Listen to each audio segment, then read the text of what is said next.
an injury update about Jamison Crowder's hamstring that he would absolutely be playing if this was the regular season. The Reed one's a big one, though, right? And it just continues to kind of develop. You know, when we first heard it, it's like, oh, he should be back maybe a week or so. We're just resting him.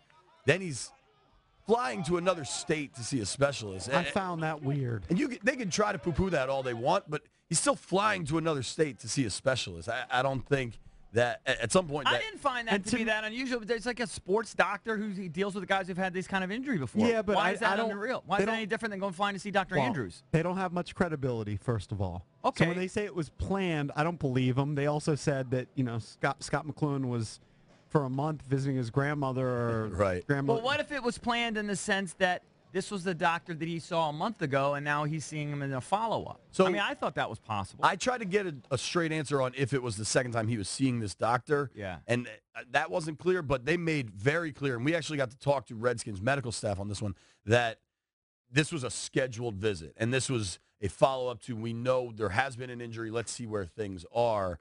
And I don't know if you saw this come out yesterday. I think it was Michael Phillips from down in Richmond, that Reed was concerned about rolling his ankle when he runs because he's trying to stay off the toe. So, I mean, that's the thing.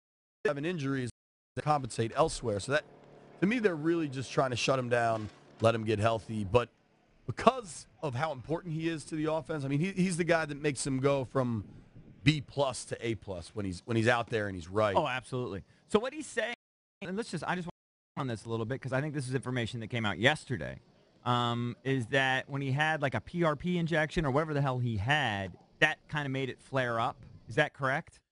I don't know the specific injection, honestly. But something like that. He had some sort of treatment. I thought I read some sort of stem cell treatment or something, and then it kind of re-aggravated an injury he said he's had all of last year. Right. He was playing through it last year, and then we know where it flared back up because he was on the field in Ashburn at minicamp and looked great. He was balling by all accounts. Yeah, I mean, he clearly stole the show for those 2 days of practice, and between that in mid-June and getting to Richmond in late July is when that thing flared up on him. So what is he doing now every day in practice?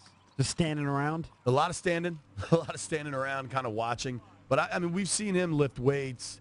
He's doing, like, workout, the run and all that. Right. And so he's working out, but he's not able to run, occasionally you'll see him do, like, a little 5-yard out and a trainer's throwing him a ball. But I have not seen him run 20 yards in the, I don't know, we've been down there almost more than a week To me, now. the concerning thing about toe is, different sport, but Jason Worth has been out forever with a toe. Right. You need him. You stand on him. Well, I mean, I think it damn near ruined Deion Sanders' career. I mean, if you have a bad toe and you can't get, healed from it, do we know which deal. toe it is? It's his big toe, right? It's the big toe, One of the big toes on which foot? But when you watch him, he's not limping or anything. There's no brace. There's no boot. Right. Yeah.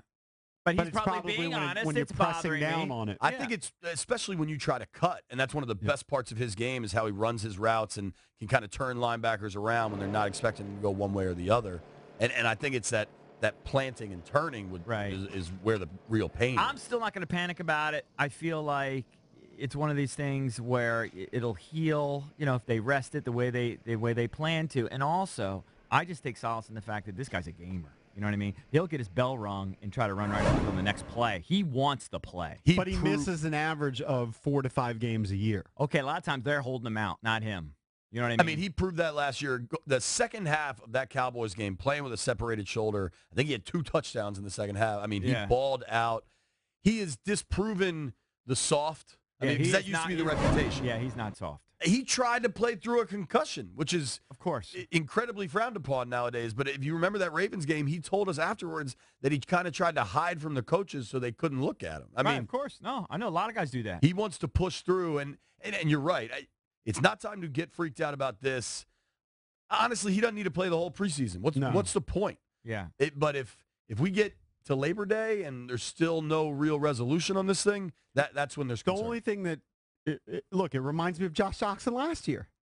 Because Josh Doxson last year, it was constantly, we're not quite sure what's going on, but he'll be back. Mystery ailment. The difference is the soft label never escaped him because he hasn't shown that yet. Well, and Reed has a track record. Like we know he's going to get out there.